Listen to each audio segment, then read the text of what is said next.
Hello, I'm your host, the Unlucky Moviegoer, and our short stories today are about ghosts, Korean urban legends, and well, we'll leave it at that so you can enjoy the mystery for yourself. Episode 1, Crack. We open to this girl vibing in class looking real spaced out. She sees a flower in front of her. She then asks for a break. Our protagonist is walking down a hallway when one of the pictures turns to look at her. She hears a noise and begins nervously biting her nails. She goes into the bathroom and puts a cigarette in her mouth. Suddenly, the lights begin to flicker. She hears another noise and takes a peek outside. It must just be her imagination. She drops her lighter and goes to pick it up. The bathroom stall doors start opening and closing on their own. We see something that looks like hair quickly move into a toilet. Our protagonist begins nervously chewing her nails as more and more sounds start happening around her. She decides to take another peek at the stall next to her, when suddenly, she gets snatched up. We then get a scene of the carnage that ensued. The episode ends with our main character's picture smiling along with the ghost that killed her. Episode 2, Destination. We open to a cab driver listening to the radio. The radio host is talking about how people have gone missing around these parts. Our cab driver gets sleepy and decides to make a quick stop. We see a woman standing still on his passenger side window. She suddenly walks in and asks to be taken to a motel.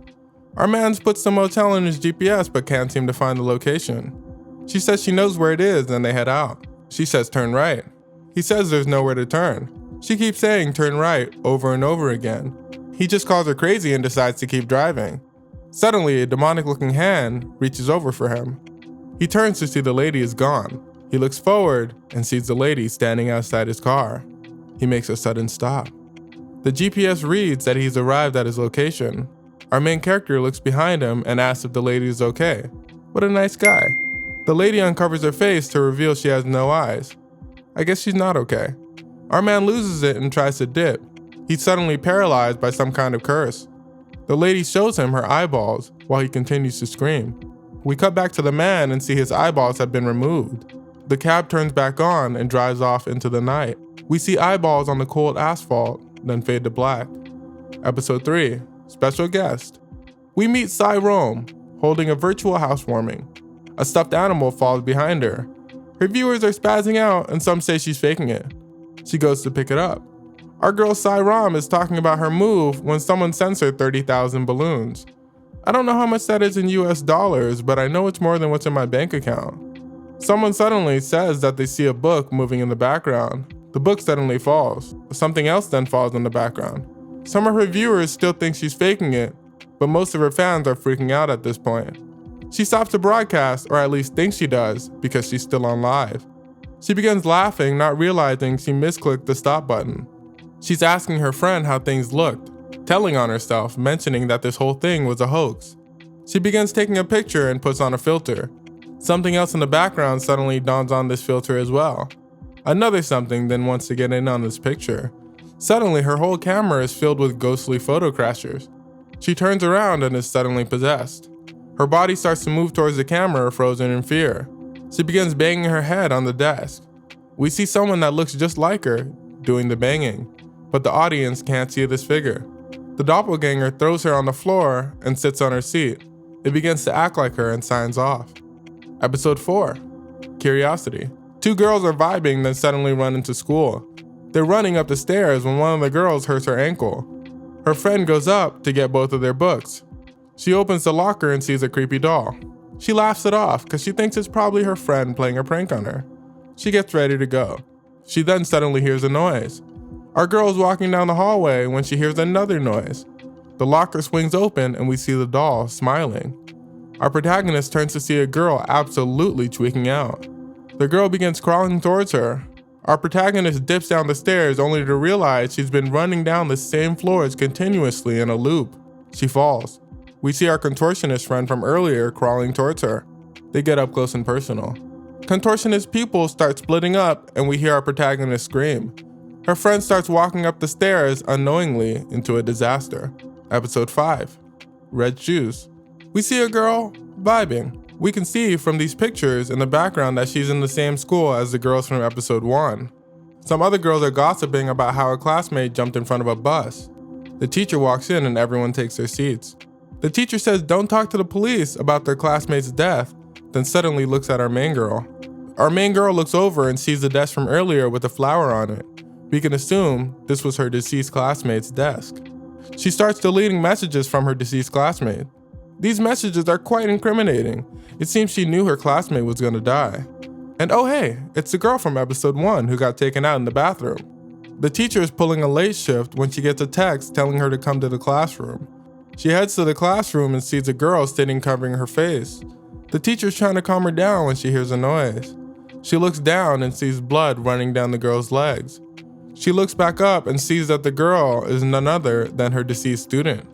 Her student shows off some superior arm strength, rising up, saying our main character from earlier's legs don't fit and she would like to try on the teacher's. She attacks. We then see bloody legs walking out of the classroom. The deceased girl walks off sporting a new set of legs. It seems they fit after all. Episode 6, Dimension. We see a guy on an elevator talking to no one. He says hello, then starts to spaz out. We cut to the police officers dealing with the aftermath of Elevator Guy. An officer runs over to our main officer telling him that Elevator Guy was talking about interdimensional travel through elevators in a post from earlier. Our main officer walks back to the scene of the crime to investigate further. He walks into the elevator. He begins reading Elevator Guy's methods for interdimensional travel and begins following the steps. He's traveling from floor to floor and all seems good until he gets to floor 4. He sees a pitch black wall that suddenly dissipates to another version of him staring back at himself, also alarmed. He's about to push another elevator button when someone pushes it for him. He gets to another floor and turns to see someone in the elevator with him. She kindly asks him to push the first floor. He says, "Excuse me?" She gets hyped, saying, "I guess you can hear me." She creates a sound that brings him to his knees. She then turns around to reveal a not-so-human looking face. She gets up close and personal with our officer friend, then starts to put the paws on him. All the while, they head down to negative floors. We cut to the next morning. The officers are examining the case with our main officer looking alive and well. His partner notices the victim has on the same clothes as our main officer. Our main officer says not to jinx him. Episode 7, Threshold. A kid is playing with some toys then gets an owie. His parents console him. The kid's dad is seeing him and his mom off. The wife warns the dad not to take the talisman off the door, as people have went missing in their town. He says, "Alright, got it." It's the morning and our mans is walking outside. He steps on some hair. He pulls out the hair from the floor and hears a scream. Our protagonist is walking back home intoxicated. He takes the talisman down and throws it on the floor. He hops into bed and knocks out. Suddenly, blood and body parts start slowly creeping around his room. Blood begins to trickle on our main character and he wakes up. He sees a hand crawl away and fall on the floor. He looks up and sees a skinless monster staring at him. He begins crawling away, begging for his life. The monster attacks. We cut to the morning and see our guy's lifeless body on the floor. Episode 8, Birth. We see a dripped out person walking down the stairs with a bowl. It appears they are feeding a locked up child. A description appears on the screen that I'll summarize for you. There's a grotesque hex called Yeo Mai. Shamans abduct children and starve them until they're near death. Then they capture and kill these children to use their spirits. The shaman is looking through articles highlighting all the recent abducted children, perhaps admiring their work. She starts spazzing out a bit, then visits the child. She lures the child into a vase, then kills that child. Our shaman then gets hella hype. Pupils bugging out and everything. The shaman then buries the child's feet and begins to cackle. The shaman gets a client. Our client wants to know their future. The shaman says her husband is gonna die, then starts spazzing out a bit more. Shaman then offers to perhaps make the death sooner. The client obliges. The shaman gives her a talisman and starts to absolutely bug out. She looks back at the vase she killed the child in earlier. A new client comes over asking our shaman to find her child. The room suddenly begins to shake and candles start to blow out. The shaman turns to the woman and we see a child's figure seemingly trying to crawl out of the shaman's eyes. This is most likely the woman's child. The shaman suddenly tells the client to leave, calling her out of her name and talking smack, saying, "You killed your own kid." Our main shaman lady is sleeping, then suddenly wakes up to her room destroyed.